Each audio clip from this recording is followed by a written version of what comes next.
anong masasabi ninyo sa ongoing na impeachment trial, Solito? Actually, kung susuriin natin at pinakikinggan ko yung inyong mga pinag-uusapan kanina na nag-umpisa pa doon sa Quadcom, Mm. nagkaroon pa ng parang mini trial doon sa Yes. Committee on Justice, Mhm. at pangalawang beses na ito na inattempt ng House of Representatives na matanggal sa political equation si Vice President Inday Sara.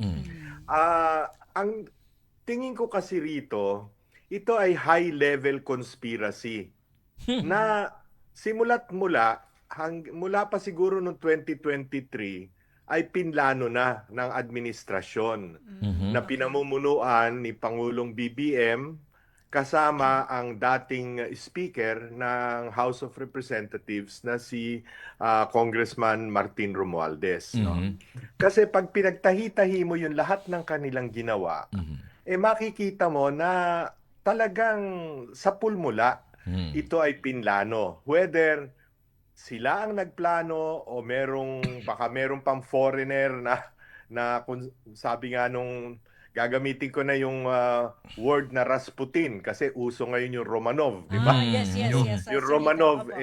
ang utak ng Romanov yung si Rasputin. Mhm. So hindi ko alam kung sino ang Rasputin sa palasyo na siyang nagdidirihin ang lahat ng ito. Okay.